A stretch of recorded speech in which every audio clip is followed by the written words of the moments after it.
قفل کھولنا تابان کے لیے کوئی مشکل کام نہیں تھا، لیکن وہ اس ششپنج میں تھا کہ ایسا کرنا ٹھیک رہے گا یا نہیں۔ مقدونی سرداروں کا رویہ تو پہلے ہی ٹھیک نہیں تھا، کوئی اور بدمزگی ہو جاتی تو پورا سفر ہی خطرے میں پڑ جاتا۔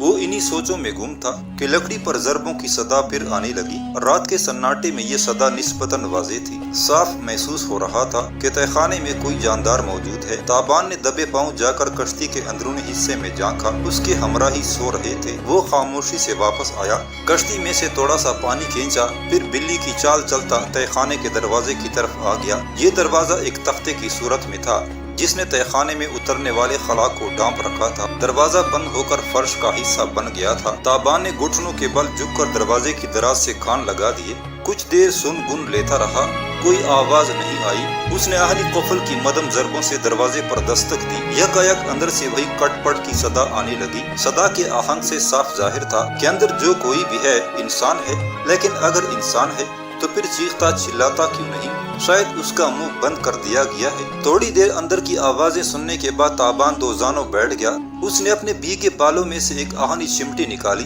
یہ چمٹی ویسی ہی تھی جیسے غار جنوب نے اس سے چھینی تھی۔ ابھی وہ چمٹی کو قفل کی طرف بڑھا ہی رہا تھا کہ عقب سے کٹ پٹ کی صدا آئی۔ اس نے جلدی سے چمٹی لباس میں رکھ لی اور اٹھ کھڑا ہوا۔ مڑ کر دیکھا تو سردار شلال سامنے کھڑا تھا۔ اس کی جلتی نگاہیں تابان کے چہرے پر مرکوز تھی۔ یہاں کیا کر رہے تھے؟ اس نے درست آواز میں پوچھا۔ تابان نے اطمینان سے کہا، جناب، نیچے سے آوازیں آ رہی تھی جیسے کوئی لکڑی کے تختے پر ضرب لگا رہا ہو۔ ہوں، بہت ہوشیار ہو تم، لومڑی کی طرح عیار ہو۔ تابان نے سر جھکا لیا جیسے جو کچھ سردار نے کہا ہے اسے صدق دل سے تسلیم کر رہا ہو۔ اس کے اندازے سے سردار کو اور تاؤ آ گیا۔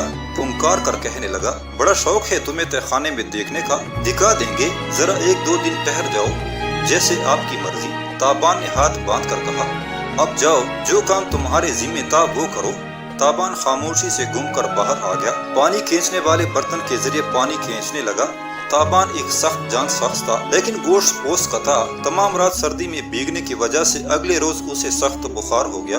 بخار ہی کی حالت میں وہ سارا دن کام کرتا رہا۔ شام کو اس کی حالت زیادہ خراب ہو گئی۔ اس کا تمتمایا ہوا چہرہ اور سرخ انگارہ آنکھیں دیکھ کر یرغا کو اس پر ترس آ گیا۔ اس نے سردار شلال سے اسے آرام کرنے کی اجازت لے دی۔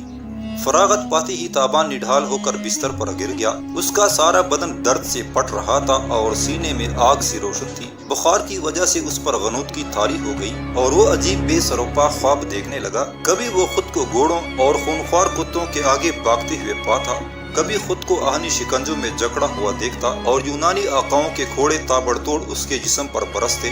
وہ چیختا، لیکن اس کے حلق سے اپنی آواز کے بجائے کسی نامعلوم جانور کی آواز نکلتی۔ پھر اس نے شہزادی مارشا کو دیکھا۔ وہ شراب سے بھرے ہوئے ایک بہت بڑے بلوری جام میں تیر رہی تھی۔ اس کا سانس پھول چکا تھا، وہ ڈوب رہی تھی اور تابان کو مدد کے لیے پکار رہی تھی۔ یہ جام ایک بہت بڑے ہاتھ میں تھا۔ تابان سوچنے لگا، بالوں سے بھرا ہوا یہ مضبوط ہاتھ کس کا ہے؟ شاید کسی مقدونی سردار کا، شاید خود شاہ مقدونیہ کا۔ اس کا دل غم سے پھٹنے لگا۔ وہ پاگلوں کی طرح اس جام کے گرد چکرانے لگا۔ یکایک ایک خوشنما آواز نے اس نے اپنی طرف متوجہ کر لیا۔ وہ اس آواز کی طرف کھینچا چلا گیا۔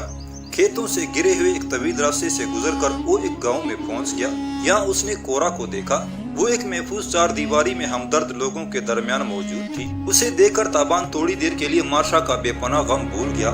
باتیں کرتے کرتے اچانک کورا کے گلے سے سردار شلال کی آواز نکلنے لگی۔ تابان پریشان ہو گیا اور اس وقت اسے اندازہ ہوا کہ وہ خواب سے بیدار ہو چکا ہے اور کشتی میں اپنے بستر پر لیٹا ہوا ہے۔ اس سے کچھ فاصلے پر سردار شلال اپنے ساتھیوں سے باتیں کر رہا تھا۔ کشتی کھلے سمندر میں محو سفر تھی۔ غالباً رات کا دوسرا پہر ختم ہونے والا تھا۔ سردار شلال دوسرے پہر کے آغاز میں شراب نوشی شروع کرتا تھا اور پہر ختم ہونے تک مدہوش ہو جاتا تھا۔ اس وقت وہ مدہوش ہو رہا تھا۔ تینوں مقدونی سرداروں کی آوازیں بھی لڑکڑا رہی تھی۔ وہ ابھی تک تابان کو محو خواب سمجھ رہے تھے، اس لیے کھل کر باتیں کر رہے تھے۔ سردار شلال کہہ رہا تھا، میرا تو خیال ہے کل ٹھیک رہے گا، کل ہم بالکل محفوظ علاقے میں ہوں گے۔ ایک سردار نے اختلاف کیا، یہ کون سا غیر محفوظ علاقہ ہے؟ ایتن سے ہم دور نکل آئے ہیں، کھلا سمندر ہے، کوئی جزیرہ بھی قریب نہیں۔ میری رائے میں تو آج تماشا ہو جانا چاہیے۔ سردار شلال نے کہا، بادشاہ کے ہاتھ بہت لمبے ہوتے ہیں اور اس کی نگاہیں بہت فاصلے تک دیکھ سکتی ہیں۔ ہم اتن سے دور ہیں لیکن اتنے دور بھی نہیں۔ جہاں اتنے دن انتظار کیا ایک دن اور کر لو۔